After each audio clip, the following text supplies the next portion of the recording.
Welcome back to my channel the Indian soul.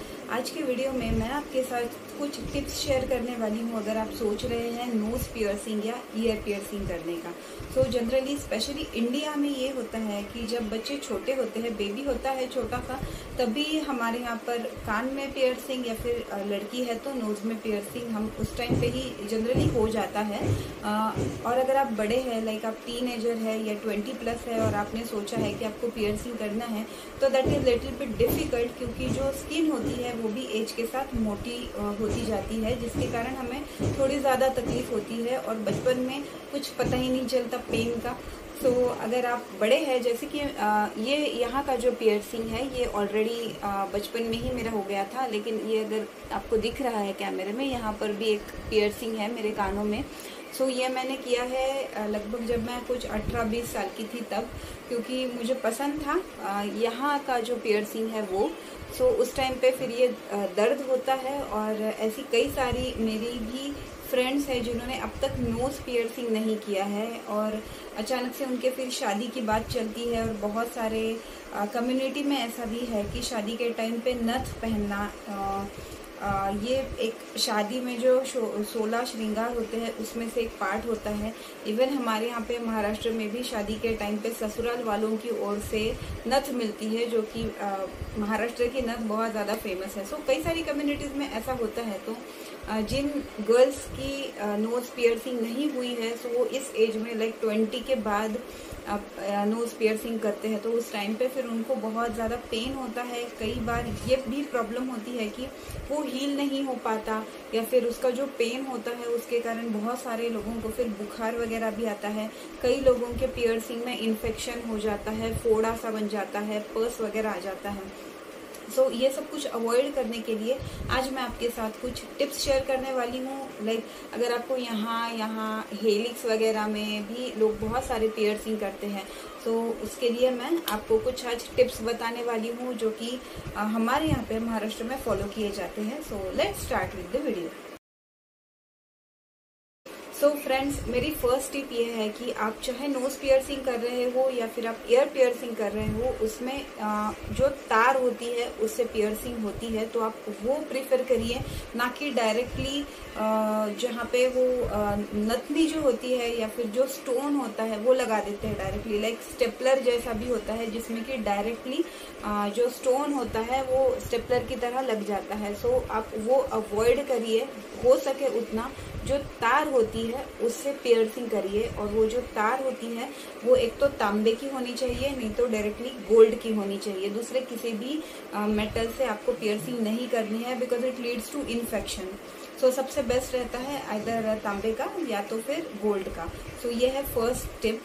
Second tip जो होती है, आपने अगर डायरेक्टली स्टोन से या क्या कहते हैं उसको, जो नोज पिन होती है, डायरेक्टली नोज पिन से कर लेते हैं, तो वो जो एरिया होता है जहाँ पर पियर्सिंग होती है वो ओपन नहीं रहता, वहाँ पर हवा नहीं लगती, और उसके कारण वहाँ पर फिर पस हो जाता है या फिर इन्फेक्शन हो जाता है।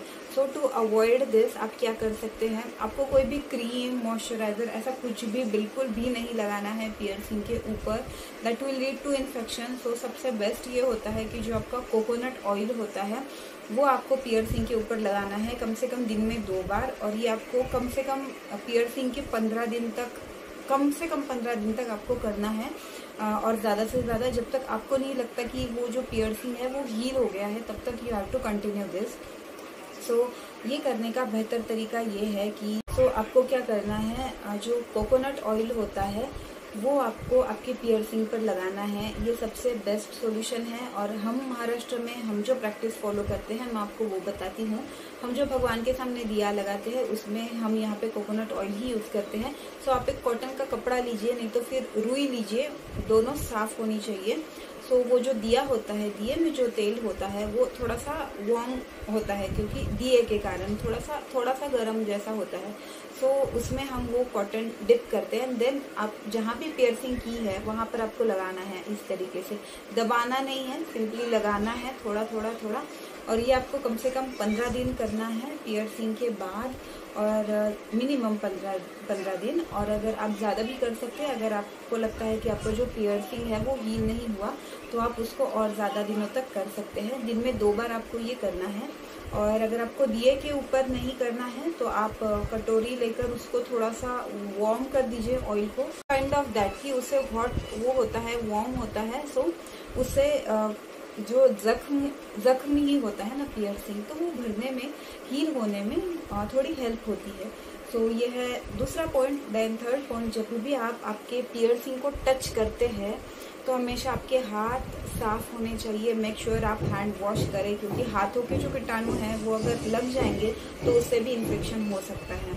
तो ये एक बात। और आप जब तार से पियर्सिंग करते हैं तो लगभग दूसरे दिन या फिर 2 दिनों के बाद आपको जो तार है उसको घुमाना है। लाइक जो भी पियर्सिंग है, अभी ये जो मैंने पहना है, this is a nose ring, ये सिल्वर की मैंने पहनी है। आप गोल्ड की भी पहन सकते हैं। कॉपर की शुरुआत में जनरली लोग कॉपर से पियर्सिंग करते हैं, और उसके बाद आप गोल्ड की भी पहन सकते हैं। मेरे पास ये जो है ये सिल्वर है, और ये मैंने इंस्टाग्राम स्टोर से खरीदी है। और ये वाले ये जो बाली इयरिंग है, दिस इज ऑल्सो सिल्वर। अभी ऑक्सीडाइज सिल्वर और सिल्वर का बहुत ज़्यादा ट्रेंड है, इसलिए मैंने ये सिल्वर पहन रखा है। और मुझे नोज रिंग के साथ एक्सपेरिमेंट करना है, तभी बहुत ज़्यादा पसंद है, तो कुछ दिनों बाद ये भी मैं चेंज करूंगी। Anyway, let's come back to the point. मैं ये बताने वाली थी कि इसी तरह की नोज रिंग या फिर जो तार है आप पहनेंगे, हालांकि इसमें मोती और थोड़ा डिजाइन है, लेकिन मैं आपको बस दिखाने के लिए बता रही हूँ। आपकी जो तार होगी वो प्लेन होगी, उसमें कोई मोती वगैरह नहीं होगा। सो 2 दिन होने के बाद आपको क्या करना है, ये इस तरीके से घुमानी है। आपको खींचना नहीं है, आराम से, क्योंकि आपको पेन होगा। तो आपको इस तरीके से इसको थोड़ा थोड़ा से घुमाना है। ये करने से क्या होगा कि आपकी पियर्सिंग जो है वो हील होगी, और अब जो ऑयल लगाएंगे वो भी अंदर से भी वो ऑयल वहां तक पहुंच जाएगा। सो इस तरीके से आपको इसको घुमाना है, लाइक दिस। अभी इसमें मोती है इसलिए पूरी गोल नहीं घूम रही, लेकिन आप जब स्टार्टिंग में पियर्सिंग करेंगे तो वो रिंग आप घुमा सकते हैं। उसमें नॉट होगी, वहां तक आप घुमा सकते हैं। देन अगेन रिटर्न आप इसको इस तरीके से इस साइड से घुमा सकते हैं, इस साइड से। और जब आपको पूरा पेन आपका चला जाएगा, then definitely you can wear जो नथ होती है वो, या फिर नोज पिन, नोज रिंग, आप जो भी पहनना चाहे उसके बाद आप पहन सकते हैं। और फिर भी बीच बीच में निकाल कर, अभी ये रिंग है तो इसमें कुछ भी डर्ट वगैरह नहीं जम सकता, लेकिन आप अगर नोज पिन लगा रहे हैं तो उसको भी बीच बीच में निकाल कर ये पूरा एरिया साफ करना आपके लिए बहुत ज़रूरी है। और कभी भी आपको इन्फेक्शन जैसा फिर से अगर लगता है तो वही सेम रेमेडी आप कर सकते हैं जो मैंने दिए वाला ऑयल बताया, या फिर कोकोनट ऑयल को थोड़ा वार्म करके आप कॉटन से इस तरीके से अप्लाई कर सकते हैं। Same goes for year piercing, इधर भी आपको कहीं करना है तो सेम आप यही प्रोसेस फॉलो करिए। तो ये थी मेरी कुछ सिंपल टिप्स, और ये वीडियो मैंने इसलिए बनाया क्योंकि मेरे एक सब्सक्राइबर है, स्माइली ऐसा कुछ उनका नाम है। सो मेरे चैनल पर कई सारी वीडियोस है, लाइक मैंने मेरा नोज रिंग का कलेक्शन भी शेयर किया था। सो उन्होंने कुछ नोज पियर्सिंग किया था और उसमें कुछ प्रॉब्लम उनको आ गई थी। सो मैंने उन्हें यही जो कोकोनट ऑयल वाला मैंने अभी बताया, यही रेमेडी बताई थी, क्योंकि हमारे यहाँ पे हम यही फॉलो करते हैं महाराष्ट्र में। सो मैंने सोचा कि माइट बी ये वीडियो और किसी के लिए भी हेल्पफुल रहे, या फिर ये टिप्स किसी और के लिए भी हेल्पफुल रहे, इसलिए मैंने ये वीडियो शेयर किया, वीडियो बनाने का सोचा। आई होप आपको इससे कुछ हेल्प मिली होगी, कुछ नया सीखने को मिला होगा। और अगर ऐसा है तो चैनल को सब्सक्राइब करिए, वीडियो को लाइक करिए, और आपके प्यारे प्यारे कमेंट्स लिखना बिल्कुल ना भूलिए। मुझे आपके कमेंट्स पढ़ के बहुत मोटिवेशन मिलता है और बहुत अच्छा लगता है। आप सब ने समय निकाला और मेरा वीडियो देखा, इसके लिए थैंक यू सो मच। मिलते हैं नेक्स्ट वीडियो में।